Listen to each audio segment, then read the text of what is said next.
রুকিয়ার নামে দেখা যায় বিপুল পরিমাণে টাকা নেয়। রুকিয়ার নামে যারা ব্যবসা নামছেন, আল্লাহর কাছে মাফ চান, আপনারা বিশাল অন্যায় করতেছেন। রুকিয়া হচ্ছে যে ব্যক্তি ভালো করতে পারে সেজন্য করে। রুকিয়া হচ্ছে কি যে ব্যক্তি কারো ভালো করতে পারে সেজন্য করে, হাদিসে এটা আসছে। এই ভালো করা দ্বারা, শুনেন, দেখুন, ভালো করার দ্বারা এখানে দেখেন যে কারণে তারা দলিল দিচ্ছে যে রাসূলুল্লাহ সাল্লাল্লাহু আলাইহি ওয়াসাল্লামের সময় এক লোকের তারা কি করছে, রুকিয়া করছে, তাই না? করার পরে ছাগল পাইছে, তাই না? তাই না? রুকিয়া করার আগে কি বলছে? ছাগল দিতে বলছে। কথা বলছেন কিনা? যদি ভালো হয়, যদি তিনি কিছু মনে করে তাহলে দিবে। আর আমরা কি করি? রুকিয়া আগে টাকাটা নিয়ে লই, হারাম।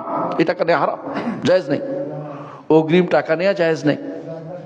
যদি ভালো হয় তখন যদি তিনি কিছু দেয় তখন নিতে পারবে। তাও নির্ধারণ, হ্যাঁ, গিফট নির্ধারণ করে যে 10,000, 20,000, 50,000 যদি ভালো হয়ে যায়, হ্যাঁ, ভালো হইলে না হইলেও আগে দিতে। এই তো শিরিক, এটা তো গুনার কাজ। আউযুবিল্লাহ।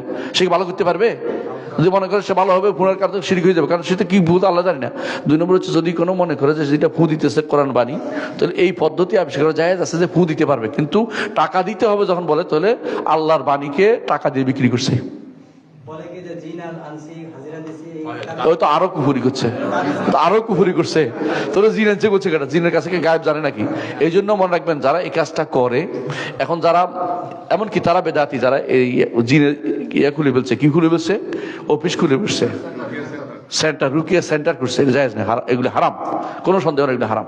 আর যারা টাকা নিচ্ছে অগ্রিম, তারা সহজ, মানে মানুষ কি খাচ্ছে? হারাম খাচ্ছে, কোনো সন্দেহ নেই। যদি কেউ ভালো হয়ে যায় রুকিয়ার কারণে, ভালো কাজ, তাহলে সেটা জায়েজ আছে, তার জন্য যা দেয়া তা নিতে জায়েজ আছে। কিন্তু আরেকটা জিনিস, কথা শুনতে থাকেন আপনি, পরে শুনেন, কথা শুনতে থাকেন। আরেকটা জিনিস হচ্ছে, যদি কেউ মনে করে যে এইভাবে আমার কাছে আসুক মানুষ, রুকিয়ার জন্য আমার কাছে মানুষ আসতে থাকুক, তাহলে সে ব্যক্তি পথভ্রষ্ট, এটাও করতে পারবে না। কথা বুঝছেন? আপনি এই জন্য সেন্টার খুলে না খুলে বলেন আমি তো বাসায় আছি, তাও একই অবস্থা। মানুষ যদি কেউ কাছে অটোমেটিকলি আসে, যদি তাকে কোনো সরাই রুকিয়া করে, তাহলে ভালো। যদি করে এরপরে খুশি হয়ে আসে, ভালো হওয়ার পরে এসে দিয়ে দেয়, তাহলে জায়েজ হবে। কারণ ওই যে টাকাটা নিয়েছিল ভালো হওয়ার পরে